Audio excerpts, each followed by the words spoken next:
Live లో చూద్దాం. ఆ రకంగా తెలంగాణ తెచ్చుకున్నాం.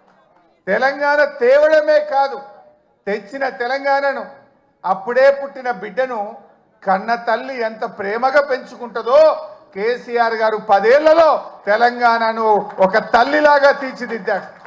ఒక తల్లిలాగా, ఒక తండ్రిలాగా ఈ తెలంగాణను బంగారు భవిష్యత్తు వైపు అడుగులు వేసింది. ఏ తల్లైనా పుట్టిన బిడ్డను నాకంటే గొప్పగా ఉండాలని, బంగారు భవిష్యత్తు ఉండాలని ప్రతి తల్లి తన కొడుకు కోసం, తన బిడ్డ కోసం తపిస్తుంది. అలా కేసీఆర్ గారు ఈ సాధించిన తెలంగాణను త్రాగునీటిలో, సాగునీటిలో, విద్యుత్ రంగంలో ఏ రంగం తీసుకున్నా ఈ దేశానికి రోల్ మోడల్గా, అన్ని రాష్ట్రాలకు ఒక మోడల్గా, ఒక దిక్సూచిగా తెలంగాణను తయారు చేసింది. కేసీఆర్కు తెలంగాణకున్న బంధం ఇది పేగు బంధం, తల్లి బిడ్డల బంధం. కేసీఆర్కు తెలంగాణ ప్రజలకున్న బంధం. కొంతమంది తెలిసి తెలియక మాట్లాడుతుంటారు, కానీ కేసీఆర్ ప్రతి నిమిషం తెలంగాణ కోసమే ఆలోచించిండు. ఈ మధ్యలో రేవంత్ రెడ్డి మాట్లాడుతుండు, నేను 2020 మ్యాచ్లు ఆడుతున్నా అంటుండు. నువ్వు 2020 ఆడతావేమోగా, నువ్వు 2020 ఆడవు. వాస్తవంగా నువ్వు 2020 దేనికి ఆడతావు అంటే పైసల కలెక్షన్కి ఆడతావు. అసలు నువ్వు ఆడే మ్యాచ్ అంతా కూడా తొండి, నీదంతా తొండి మ్యాచ్ ఉంటుంది, తొండి ఎగ్గొట్టే మ్యాచ్. ఏంది నీ మాటల్లో తొండి, హామీల అమలులో ఎగ్గొట్టేది ఉంటుంది నీ దగ్గర.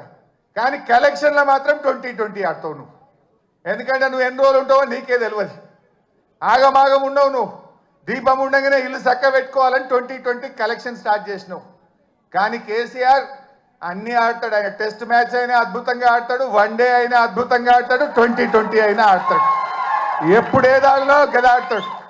కేసీఆర్ ఎప్పుడు ఏదాడాలో ఆడతాడు. అవసరమైతే డిఫెన్స్ కొడతాడు, అవసరమైతే 6 కొడతాడు.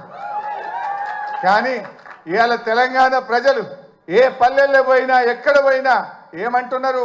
మళ్ళీ కేసీఆరే రావాలి, మా కేసీఆర్ మాకు కావాలి అని ప్రతి నోట. ఇది నేనేదో ఉపన్యాసం కోసం చెప్తలేను. కారులో పోతా ఉంటే సిగ్నల్ పడితే పాపం ఉన్నది, ఇట్లా తలుపు కొట్టి అద్దం దించి సార్ కేసీఆర్ కావాలి, మళ్ళా మనమే రావాలి, వీడు బాగలేడని, అది ట్యాక్సీ డ్రైవర్ కావచ్చు, ఆటో డ్రైవర్ కావచ్చు, అది ఎవరన్నా కానీ, ఆ రోడ్డు మీద పోయే పిల్లలు కావచ్చు, మళ్ళీ కేసీఆర్ కావాలని మాట్లాడుతున్నారు. ఇది ఈరోజు తెలంగాణ సమాజం కోరుకుంటుంది. ప్రజలకు అర్థమైంది. ఎప్పుడన్నా ఎవరికైనా పిల్లలకు తల్లిదండ్రుల మీద కోపం రావచ్చు, కానీ ఆ ప్రేమ మాత్రం ఎప్పటికీ పోదు. కేసీఆర్ది తెలంగాణ ప్రజల మధ్య ఉన్నది తల్లి పిల్లల బంధం, పేగు బంధం. ఇవాళ అందరు కూడా కేసీఆర్ని కోరుకుంటున్నారు. జనరల్గా ఏమంటారు? ఓటమి విజయానికి నాంది అంటారు. మనం మొన్న ఓడితే ఓడొచ్చు, కానీ రేపు భవిష్యత్తులో మరో 3 టర్ములు బీఆర్ఎస్ పార్టీ గెలవడానికి ఇది నాంది కాబోతా ఉంది. సరే అది ఎప్పుడు వస్తాయా, ఏమొస్తాయా రాని, కానీ అందరు కూడా ఇలా కేసీఆర్ వైపు చూస్తూ ఉన్నారు. నిజానికి కేసీఆర్ లేకపోతే ఈ తెలంగాణ వచ్చేదా ఇలా ప్రతి ఒక్కరు కూడా ఆలోచించాల్సినటువంటి అవసరం ఉంది. ఎవరో ఎంతోమంది మాట్లాడుతుండు, ఒకటి తెచ్చినామంటుండు, ఇంకొకటి ఇచ్చినామంటుండు. కానీ ఇలా తెలంగాణ వచ్చిందంటే, ఢిల్లీ కదిలిందంటే దానికి ఒకే ఒక్కడు కారణ జన్ముడు మన కేసీఆర్.